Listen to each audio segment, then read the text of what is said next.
¿Qué tal, mi gente? ¿Estamos activos? Bienvenido. We are now una comunidad of more than 24,800, casi 25,000. So shout out to all y'all that have already subscribed, and if you haven't yet, what are you waiting on?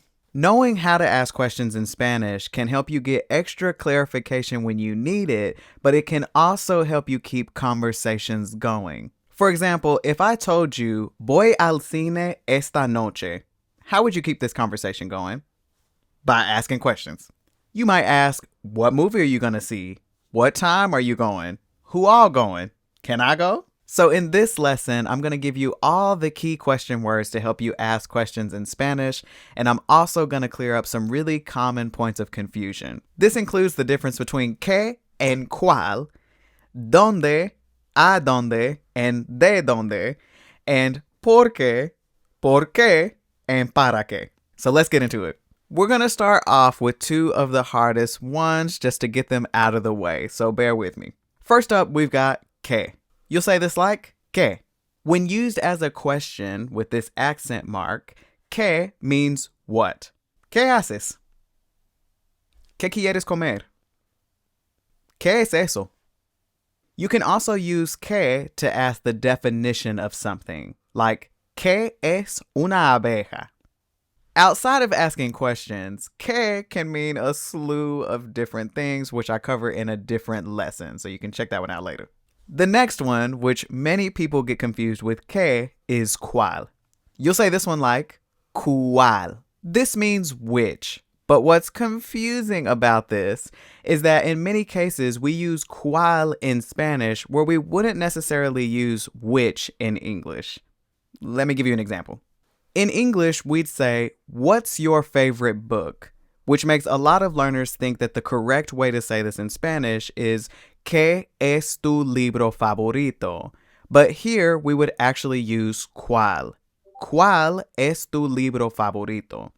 Now, before I explain this, let me first start by saying, do not get worked up by this. You'll start noticing which questions use que and which ones use cuál throughout your learning journey. So if you listen to this part and still don't quite understand, no te preocupes. But here is how it works, just so that you know. In Spanish, you use cuál when you're choosing between a specific range of things. But what makes this tricky is, what range? Technically, there are jillions of books, so couldn't any of those be your favorite? No. The range comes in because we're essentially asking, of the books that you have read, which one of those is your favorite? The range here is being implied, which is really what makes this tricky. Your favorite can't be of all the books. It has to be a smaller set of the books, which is the ones that you have read. Here's two more common examples. ¿Cuál es tu color favorito? This question implies that there's a set range of colors that you can choose from, which, yeah. ¿Cuál es tu número de teléfono? Out of all the arrangements of numbers, which number pattern is yours? Let me give you one last example that really highlights the difference between que and cuál. ¿Qué quieres comer? ¿Cuál quieres comer? ¿La manzana o la banana? Get it? So what would happen if we needed to use cuál, but we used que instead? Let's look at another common one. ¿Cuál es tu nombre? Remember how earlier I said que can be used to ask for the definition of something. If instead of ¿cuál es tu nombre, you say ¿qué es tu nombre?, this could be taken that you're asking for the definition of someone's name or for them to explain their name.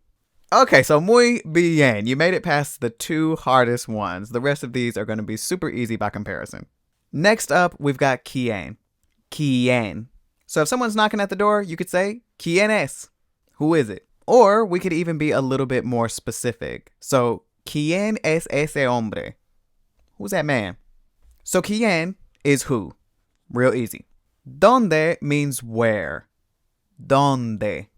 You can use this to say things like, ¿Dónde vives? Where do you live? Or, ¿Dónde estás? Where are you? With ¿dónde, there are two other variations that I want to break down so that you understand them. ¿Adónde and de dónde. ¿Adónde means to where. So you'll use this one when you're talking about someone or something that's moving from one place to another. This is why we say, adónde vas? To where are you going? Or where are you going? You may see adónde spelled as one word or as two. Either way, it's the same thing. De donde means from where. So you use this one to talk about someone or something that's coming from somewhere or where it originates from. This is why we say, ¿de dónde eres? To ask somebody, where are you from? From where are you is literally what this is. So really those are pretty simple, and you'll just use donde for all other wheres that you're talking about. So, ¿dónde está mi teléfono? ¿Dónde estamos? ¿Dónde quieres comer? So if movement is involved, if you're saying to where are you going, a dónde, from where, de dónde. Otherwise, just dónde. Here's another really easy one. ¿Cuándo is when? ¿Cuándo? ¿Cuándo es tu cumpleaños? ¿Cuándo sales para tu viaje? Easy breezy. Now let's talk about porque. Porque means why. Notice that here the stress is on the que. Porque.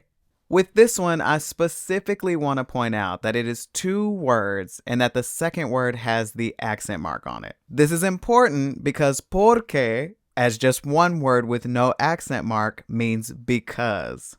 So these small differences make a big difference in meaning and here also in pronunciation.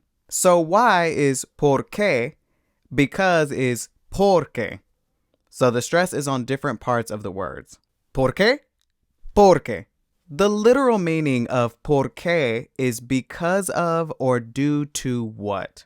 So you use this when you're asking for the reason or the cause of something. Like you're putting blame on something specific. So what we're really asking when we ask ¿por qué estás triste?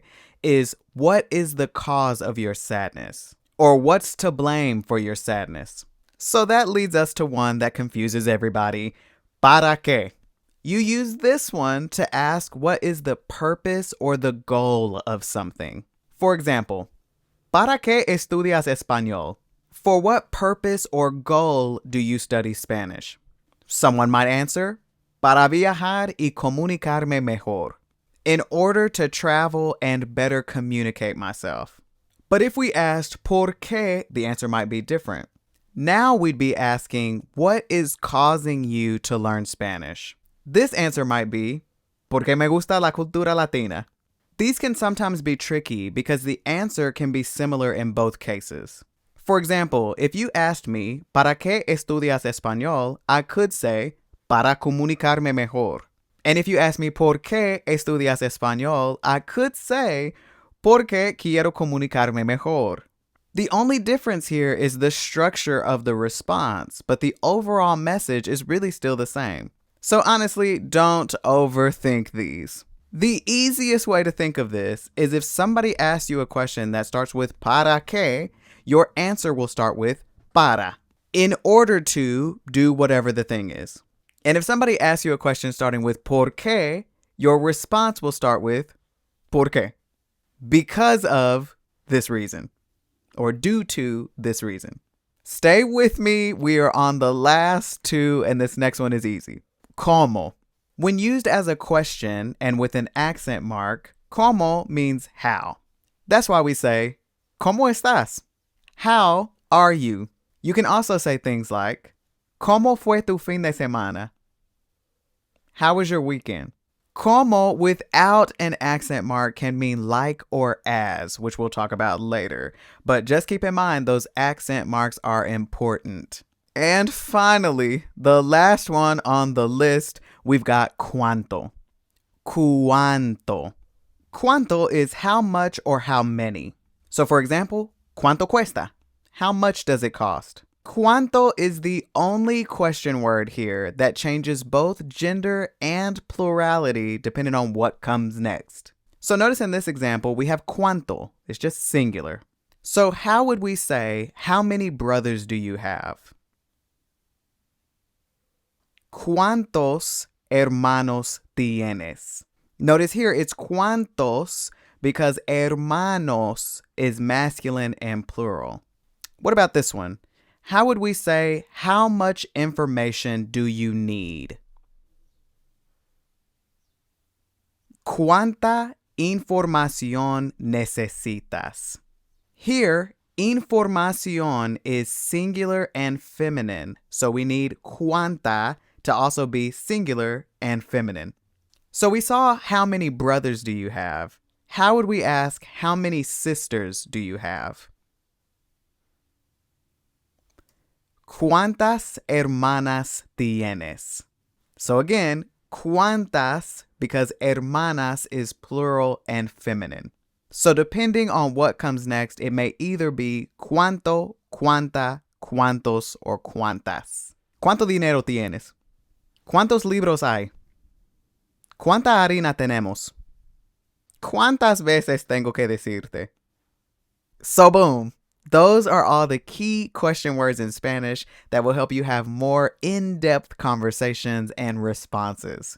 And if you're looking for a place to practice your Spanish, come join my Discord community on blacklingual.com. Gracias por estar aquí. Hasta la próxima.